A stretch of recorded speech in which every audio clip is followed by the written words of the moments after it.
بسم اللہ الرحمن الرحیم۔ السلام علیکم۔ نور اللہ آپ کی خدمت میں حاضر ہے۔ خبریں بہت گرم ہیں، غداری کا کھیل کھیلا جا رہا ہے، کارڈ بڑی خوبصورتی سے وزیر اعظم صاحب استعمال کر رہے ہیں، لیکن سوال یہ ہے کہ غدار کون ہے؟ وزیر اعظم صاحب نے تو ان تمام ایم این ایز کو جن کا تعلق اپوزیشن سے ہے، جو ان کی حکومت ختم کرنا چاہتے تھے، جو ان کے خلاف تحریک عدم اعتماد لے کر آئے تھے، اور اپنے ان ایم این ایز کو جو اپوزیشن کے ساتھ تعاون کر رہے ہیں، غدار قرار دے دیا ہوا ہے۔ اور اب وہ فرما رہے ہیں اپنے حامیوں کو، اپنے سپورٹرز کو، وہ کہہ رہے ہیں کہ اب آپ غداروں تک آواز پہنچائیں اور امریکہ تک آواز پہنچائیں اور اس کام کے لیے احتجاج کریں۔ وزیر اعظم صاحب، آپ جیسے بھی ہیں، چاہے ڈنگ ٹپاؤ وزیر اعظم ہیں، کام چلاؤ وزیر اعظم ہیں، وہ جو بھی ہیں، یہ آپ کا کام ہے کہ اس پر ایکشن لیتے آپ۔ 7 مارچ کو جو آپ کو خط لکھا گیا، جس کی بنیاد پر آپ سب کو غدار قرار دے رہے ہیں، وہ اس پر ایکشن کیوں نہیں لیا؟ وہی امریکی عہدیدار جس نے یہ خط لکھوایا یا جس نے یہ باتیں کی، وہ پاکستان میں موجودگی کے باوجود آپ نے اس پر ایکشن کیوں نہیں لیا؟ وزیر اعظم صاحب کو تو چاہیے تھا کہ اب تک امریکی سفیر کو ملک بدر کر دیتے، وہاں سے اپنا سفیر واپس بلا لیں، اور ان تمام لوگوں پر جن پر انہیں خیال ہے کہ وہ غداری کے مرتکب ہوئے ہیں، مقدمات بنا کر انہیں جیلوں میں ڈال دیا جائے، کیونکہ بات ہے ملک کی سلامتی کی، اور ملک کی سلامتی سے زیادہ عزیز کسی کی جان، کسی کی مال اور کچھ بھی نہیں ہو سکتا۔ تو وزیر اعظم صاحب، پھر غداری کا مرتکب کون ہو رہا ہے کہ آپ کو پتہ ہے کہ اس ملک میں غدار موجود ہیں اور وہ کھلے عام پھر رہے ہیں اور آپ ان کے خلاف کوئی ایکشن ہی نہیں لے رہے؟ یہ تو بڑی ہی عجیب بات ہے۔ قومی سلامتی کی کمیٹی میں بھی جب اس بات پر ڈسکشن ہو گئی اور اس کے لیے آپ نے پریس ریلیز بھی جاری کر دی، اس کا نوٹس بھی ایشو کر دیے ہیں، تو پھر کیوں اس پر عمل نہیں ہو رہا؟ اور اس کے ساتھ ساتھ آپ کو تو امریکہ پر پابندیاں لگا دینی چاہیے، جیسے امریکہ مختلف ملکوں پہ پابندیاں لگاتا ہے، اور کچھ نہیں تو کم از کم ایف اے ٹی ایف کو تو بتائیں کہ کتنے پیسے کن کن ذرائع سے پاکستان میں آئے ان کے آپ کے خلاف، یعنی وزیر اعظم صاحب کے خلاف اس عدم اعتماد کو کامیاب بنانے کے لیے، وزیر اعظم صاحب کی حکومت گرانے کے لیے یہ جو پیسہ آیا وہ کن غیر قانونی ذرائع سے آیا؟ تو ایف اے ٹی ایف کو بتائیں۔ ہم تو چلیں پہلے ہی مشکلات میں ہیں، کوئی امریکہ کو بھی اس پہ رگڑا لگنا چاہیے نا کہ وہاں سے غیر قانونی پیسہ پاکستان آیا ہے، تو آپ انہیں بتائیں کہ وہ پیسہ کہاں سے آیا تھا اور کن لوگوں کے پاس آیا۔ اپنے ملک میں جن لوگوں کے پاس آیا ان کے خلاف کارروائی کریں، اور جنہوں نے بھیجا ان کے خلاف تو عالمی عدالتوں میں جائیں آپ اور ان کے خلاف مقدمات بنائیں، تو لوگوں کو پتہ چلے۔ اور ویسے بھی اب تو یہ بات تھوڑا سا آگے نکل گئی ہے، اور حب الوطنی کا سرٹیفکیٹ لینے کے لیے اب ہمارے جو سیاستدان ہیں، جو اپوزیشن کے سیاستدان ہیں، وہ بھی اسٹیبلشمنٹ کی طرف دیکھ رہے ہیں۔ آرمی چیف اور D G I S I سے مطالبہ کیا جا رہا ہے کہ قومی سلامتی کمیٹی کے حوالے سے جو میٹنگ ہوئی تھی اس کے حوالے سے ہمیں بتایا جائے کہ کیا ہم غدار ہیں۔ اب ہمارے اپوزیشن کے لوگوں کو یہ کیوں ضرورت محسوس ہو رہی ہے کہ وہ یہ سرٹیفکیٹس مانگ رہے ہیں؟ انہیں چاہیے کہ انتظار کریں، وزیر اعظم صاحب کو کارروائی کرنے دیں اور دیکھ لیں، پھر دودھ کا دودھ پانی کا پانی ہو جائے گا۔ ویسے تو وزیر اعظم صاحب بھی پتہ نہیں کس طرح سے وزیر اعظم بنے ہوئے ہیں، میرا تو دل کر رہا ہے کہ میں خود وزیر اعظم بن جاؤں، کیونکہ وزیر اعظم صاحب کی فراغت کا، ان کی چھٹی کا نوٹیفیکیشن تو جاری ہوا، جو کہ گزٹ آف پاکستان میں بھی شائع ہونے کے لیے چلا گیا، لیکن ان کی دوبارہ تعیناتی یا انہیں کام کرنے کے لیے جو حکم دیا جانا تھا، ممکن ہے زبانی دے دیا گیا ہو، لیکن اس کا نوٹیفیکیشن ابھی تک کوئی منظر عام پر نہیں آیا ہے۔ یہ بھی خبریں آ رہی ہیں کہ وزیر اعظم صاحب، وہ وزیر اعظم تو بنے ہوئے ہیں لیکن ان کی کوئی قانونی حیثیت نہیں ہے۔ تو یہ بھی عجیبی طریقے سے اللہ ہی حافظ ہے ہمارے سسٹم کا کہ کیسے یہ چل رہا ہے۔ اور اصل جو جنگ ہے وہ تو پارلیمنٹ سے نکل کے سپریم کورٹ میں پہنچ گئی ہے۔ یہ بھی ہماری بدقسمتی ہے کہ 75 سال گزرنے کے بعد بھی آج ہمارے ملک کی پارلیمنٹ کو آزادانہ حیثیت میں کام کرنے کے لیے، اپنے فیصلے خود منوانے کے لیے اس پوزیشن میں نہیں ہے، بلکہ ہمیں سپریم کورٹ کی طرف دیکھنا پڑ رہا ہے۔ ہماری اپوزیشن جماعتیں سپریم کورٹ میں پہنچی ہوئی ہیں، لیکن اصل میں تو اپوزیشن جماعتوں کے جانے سے پہلے ہی چیف جسٹس صاحب سو موٹو لے چکے تھے، اور سو موٹو لینے کا مطلب یہ تھا، جیسے کہ ہم نے کل بھی بات کی تھی، کہ انہیں یہ لگا کہ یہ کوئی غلط کام ہوا ہے۔ اگر تو وہ روٹین کا کام تھا اور کوئی آئینی کام تھا تو پھر تو اس پہ کوئی ایسا ایکشن لینے کی ضرورت ہی نہیں تھی. یقیناً چیف جسٹس صاحب کو لگا ہوگا کہ یہ کوئی ایسا کام ہوا ہے کہ جس پر ایکشن لیا جانا چاہیے, اور انہوں نے فوری طور پر ایکشن لیا, اپنے ساتھی ججز کو اپنے گھر بلایا, وہاں ان سے مشاورت کی, پھر سپریم کورٹ پہنچے, چھٹی والے دن عدالت لگی اور اس پہ باقی پارٹیز کو نوٹس ہوئے, پھر پیر والے دن اس کی ہیئرنگ ہوئی, پھر آج پھر اس کی ہیئرنگ ہوئی ہے. اور امید ہے کہ شاید کل کوئی فیصلہ آ جائے, کیونکہ اپوزیشن کے جو وکیل تھے اور جو اپوزیشن رہنما ہے وہاں پر یہ بات ہوتی رہی ہے, انہوں نے اپنے دلائل مکمل کیے ہیں. پیپلز پارٹی کے رضا ربانی صاحب نے اور باقی دیگر وکلاء بھی اس پر بات کر رہے ہیں, اور آئینی ماہرین کا خیال یہ ہے کہ یہ تو ایک مختصر سا کیس تھا جو بڑی آسانی سے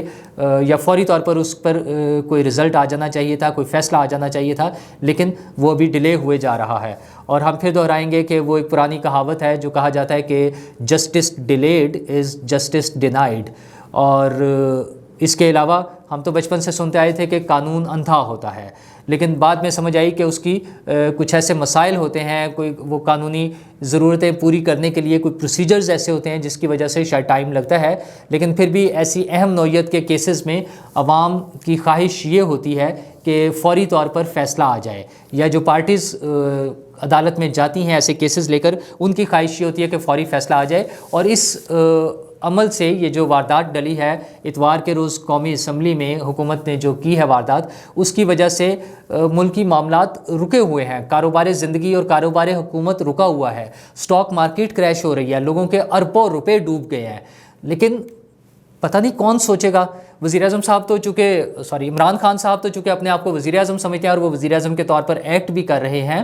لیکن اس ملک کا کوئی والی وارث نہیں ہے. اب وہ سپریم کورٹ کے ایک فیصلے پر ڈیپینڈ کر رہا ہے سب کچھ کہ اس ملک نے آگے کیسے چلنا ہے. اور وزیر اعظم صاحب لوگوں پر تو طنز فرما رہے ہیں, اپوزیشن پارٹیز پر, کہ وہ الیکشن سے بھاگ رہی ہیں, لیکن وزیر اعظم صاحب تو خود بھاگ رہے ہیں. بھائی اگر آپ نے الیکشن کروانے ہیں اور وزیر اعظم صاحب یہ سمجھتے ہیں کہ انہوں نے ایک لیگل کام کیا ہے اور وہ ریورس نہیں ہوگا, انہوں نے کوئی اس میں بدنیتی بھی شامل نہیں ہے اور قانون اور آئین کے مطابق ہے, تو جب قومی اسمبلی 3 تاریخ کو تحلیل کی گئی ہے تو اس کے بعد 90 ڈیز میں الیکشن ہونا ہے, تو ان کے خیال میں صوبائی الیکشنز کتنا لیٹ ہونے چاہیے, وہ بھی تو انہی دنوں میں ہوتے ہیں. تو 90 ڈیز کے حساب سے پنجاب اسمبلی میں بھی اگین چلیں, چھوٹا سا ایک مسئلہ ہے, اس پہ ہم ابھی دوبارہ ڈسکس کرتے ہیں آگے کہ وہاں پر کیا مسائل چل رہے ہیں. سندھ اسمبلی تو چونکہ غداروں کے پاس ہے, ان کے بقول پیپلز پارٹی کے پاس ہے, تو وہ تو نہیں اسمبلی توڑیں گے جب تک ان کا دل نہ کرے. لیکن کے پی اسمبلی تو پیورلی تحریک انصاف کے پاس ہے, وزیر اعظم صاحب کی جو اپنی پولیٹیکل پارٹی ہے ان کی وہاں پر حکومت ہے. تو وزیر اعظم صاحب اللہ کا نام لیں اور کے پی اسمبلی کو ڈیزالو کریں تاکہ وہ قومی اسمبلی کے ساتھ الیکشن ہونے لگیں, ان کے بھی الیکشن ہونے کا ٹائم آئے. لیکن شاید وزیر اعظم صاحب کو اندازہ ہے کہ وہ ایک غلط کام کر چکے ہیں, انہوں نے ایک داؤ چلا ہے اور وہ اس امید پہ بیٹھے ہیں کہ شاید یہ داؤ چل جائے. لیکن یہ کیسے چلے گا, اس کی بظاہر تو کوئی صورت نہیں نظر آ رہی ہے. اسی طرح جو پنجاب اسمبلی کا واقعہ تھا, وہاں پر بھی 3 تاریخ کو نئے وزیر اعلیٰ کے لیے ووٹنگ ہونی تھی, وہ ڈیلے کر کے 6 تاریخ پر گئے اور اب 6 سے 16 تاریخ پر چلے گئے ہیں. وزیر اعظم صاحب آپ کیوں بھاگ رہے ہیں؟ آپ اپوزیشن کو تو بار بار تانا دیتے ہیں کہ وہ الیکشن سے بھاگتے ہیں, آپ اسمبلی کے فلور سے آپ اور آپ کی پارٹی کیوں بھاگتے ہیں؟ آج وزیر اعظم صاحب پھر لاہور تشریف لائے اور پنجاب کے سب سے بڑے ڈاکو جنہیں وہ ڈکلیئر کرتے تھے, یعنی پرویز الہی صاحب, جنہیں اب وہ پنجاب کے وزیر اعلیٰ کے طور پہ نامینیٹ کر چکے ہیں اپنے کینڈیڈیٹ کے طور پہ, ان کے ساتھ ملنے کے لیے, ان سے ملاقات کے لیے وہ آج لاہور تشریف لائے. اور پی ٹی آئی کوشش کر رہی ہے ایک نئے گورنر کے ساتھ کہ کسی طرح یہاں پر وزیر اعلیٰ اپنی پارٹی کا بنا لی. اپنی پارٹی تو نہیں رہی خیر ان کی, اب وہ کاف لیگ کو جو وزیر اعلیٰ بنانا چاہ رہے ہیں پرویز الہی کو, وہ چاہتے ہیں کہ وہ انہیں کامیاب کرا لیں. اس میں انہیں پتہ ہے کہ ان کے کتنے ایم پی ایز جو ہیں وہ ان سے ٹوٹ چکے ہیں, اس کے لیے وہ بار بار کوشش کر رہے ہیں. مختلف چیزیں تھیں اس میں, کچھ کیسز بنائے جا رہے تھے, جو اپوزیشن کے ایم پی ایز ہیں انہوں نے اپنی بیل بیفور اریسٹ بھی کرا لی. لیکن اب ایک اور بات بھی سننے میں آ رہی ہے کہ شاید حکومتی پارٹی یعنی تحریک انصاف جو ہے وہ کوشش کر رہی ہے کہ اپوزیشن کے ایم پی ایز کو ڈسکوالیفائی یا ان کی جو رکنیت ہے وہ وقتی طور پہ معطل کرا دی جائے, تاکہ جس دن وزیر اعلیٰ کا الیکشن ہو ان ایم پی ایز کی رکنیت معطل ہو اور وہ اس میں ووٹ نہ ڈال سکیں. مطلب وہ تمام انفیئر مینز استعمال کر کے, وہ فاؤل پلے کر کے, جو سپورٹس مین اسپرٹ کے منافی جتنی بھی باتیں ہیں وہ کر کے وہ چاہ رہے ہیں کسی طرح وہ کرسی بچا لی جائے, کسی طرح وہ اپنی عزت بچانے کے کوشش کر رہے ہیں اور وہ سمجھ رہے ہیں کہ وہ عزت بچا رہے ہیں۔ یہ تمام غلط کام کر کے، غیر آئینی کام کر کے، غیر اخلاقی کام کر کے حکومت یہ سمجھ رہی ہے کہ وہ اپنی عزت بچا رہی ہے۔ پتہ نہیں کیسے عزت بچائے گی، جبکہ پنجاب میں ان کا حال یہ ہے کہ آج جو ان کی پارلیمانی پارٹی کا اجلاس ہوا، ان کے ٹوٹل اراکین 183 جو ہیں وہ پی ٹی آئی کے اور 10 کاف لیگ کے ملا کے 193 بنتے ہیں، لیکن جو گورنر ہاؤس میں ایم پی ایز وہاں پہ تشریف لائے ہیں وہ 154 آئے ہیں، یعنی 39 لوگ کم تھے۔ ابھی آج کی تاریخ میں بھی وہاں پہ 39 لوگ کم ہیں۔ تو حکومت کو نظر آ رہا ہے، حکومت سرپرائز تو دینا چاہ رہی ہے، لیکن یہ سرپرائز وہ اسمبلی کے فلور سے کسی آئینی طریقے سے اپنی عددی اکثریت ثابت کر کے نہیں دے سکتے۔ وہ بالکل اسی طرح سے سرپرائز دینا چاہ رہے ہیں جیسے انہوں نے قومی اسمبلی میں سرپرائز دیا ہے۔ وہ چاہتے ہیں کہ کسی کی رکنیت معطل کر دیں، کسی طرح تحریک کے حوالے سے کوئی بات چلا لیں، کوئی لڑائی جھگڑے ہو جائے اور وہ کسی طرح بچ جائے۔ لیکن اب یہ ساری چیزیں بہت مشکل نظر آ رہی ہیں۔ اس کے ساتھ ساتھ 2 چھوٹی چھوٹی سی باتیں میں آپ کے ساتھ اور شیئر کروں گا کہ آج ایک بیان آیا ہے موسیٰ مانیکا صاحب کا، خاور مانیکا صاحب کے صاحبزادے جو ہیں اور خاتون اول کے صاحبزادے جو ہیں، انہوں نے کہا ہے فرح خان صاحبہ کے حوالے سے کہ ان کا ہمارے خاندان سے کوئی تعلق نہیں ہے۔ او حضور والا، آپ کے خاندان سے تو کوئی تعلق ان کا جوڑ ہی نہیں رہا، آپ کیوں کنفیوز کر رہے ہیں لوگوں کو؟ وہ تو حکمران خاندان کے حوالے سے بات ہو رہی ہے کہ فرح خان صاحبہ جو ہے وہ خاتون اول کی جو بہت قریبی دوست ہیں، ان کے کرپشن کے حوالے سے ان پر جو الزامات کل علیم خان صاحب نے لگائے، آج ان کی کچھ تصاویر گردش کرتی رہی ہیں جس میں وہ ایک پرائیویٹ جیٹ میں، جہاز میں بیٹھی ہوئی ہیں اور ان کا جو ڈریس پر اور شوز پر اور خصوصاً ان کے بیگ پر جو لوگ تبصرے فرما رہے ہیں کہ وہ بیگ شاید کوئی بتا رہا ہے 1.5 کروڑ کا ہے، کوئی بتا رہا ہے 2 کروڑ کا ہے، تو اس طرح کی باتیں ہو رہی ہیں۔ تو ان کی جو کرپشن کے واقعات ہیں یا جو ان کی کہانیاں ہیں، ان کو حکمران خاندان یعنی عمران خان صاحب سے جوڑا جا رہا ہے۔ مانیکا خاندان کو پریشان ہونے کی ضرورت نہیں ہے، ان کا نام فی الحال اس حوالے سے نہیں آ رہا ہے۔ اس کے علاوہ ایک اور اہم بات یہ ہے کہ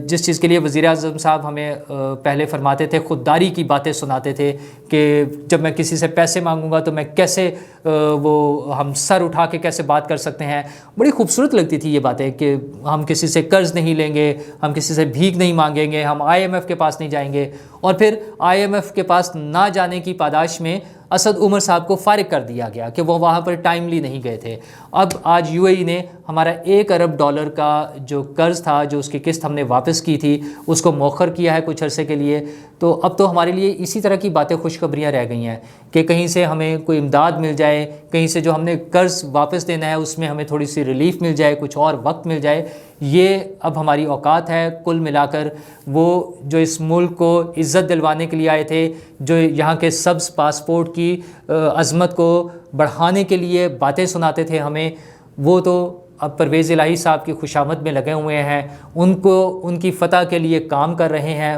پرویز الہی صاحب کے لیے ووٹ مانگے جا رہے ہیں، آفیشیلی پارٹی کی طرف سے لیٹرز ایشو کیے جا رہے ہیں، اور اس کی بنیاد پہ ظاہر ہے پھر وہی کیا جائے گا کہ یہ لوگ ہمارے پاس نہیں آ رہے یا یہ اپوزیشن کے ساتھ مل گئے ہیں تو ہم انہیں ڈسکوالیفائی کرنا چاہ رہے ہیں، اور پتہ نہیں 63 آرٹیکل لگ جائے گا اور کیا ہو جائے گا۔ خان صاحب کچھ بھی نہیں ہوگا، آپ کو جانا پڑے گا۔ آپ جتنی جلدی چلے جائیں گے، جتنا جلدی چلے جائیں گے، اتنا بے عزتی سے بچ جائیں گے، اتنی تذلیل سے بچ جائیں گے۔ بہتر ہے کہ آرام سے چلے جائیں، یہ غداری کے کارڈ کھیلنے چھوڑ دیں۔ مذہب کارڈ بھی آپ کا ناکام ہو چکا ہوا ہے۔ مجھے تو لگ رہا ہے فائنلی آپ نے اسٹیبلشمنٹ کے خلاف باتیں کرنی ہیں، ان کے خلاف اب آپ ایک کارڈ کھیلیں گے کہ شاید وہ آپ کے خلاف ہیں، کیونکہ امریکہ والا کارڈ بھی نہیں چل پا رہا، مذہب کارڈ بھی نہیں چل سکا آپ کا، جو لوگوں نے پیسے کھائے ہیں وہ بھی نہیں ہو سکا کوئی بات، کیونکہ موسٹلی ایم این ایز جو ہے انہوں نے تو قرآن پہ حلف اٹھا کے کہہ دیا کہ ہم نے کوئی پیسہ نہیں لیا پارٹی چھوڑ کر اپوزیشن کو سپورٹ کرنے کے لیے۔ تو ابھی بھی موقع ہے، مزید یہ جو غیر آئینی اقدامات ہیں یہ نہ کریں۔ آپ کے چند دنوں کے اقتدار کے لیے آپ اس ملک کے سسٹم کا، نظام کا بیڑا غرق کر رہے ہیں، اس کو چلنے دیں۔ آپ کی بڑی مہربانی، اگر لوگوں نے آپ کو ووٹ دیا، جب بھی دوبارہ الیکشن ہوئے تو آپ دوبارہ جیت کر آ جائیے گا، لیکن ابھی فی الحال جان چھوڑ دیں۔ آپ کی بڑی مہربانی، اللہ حافظ۔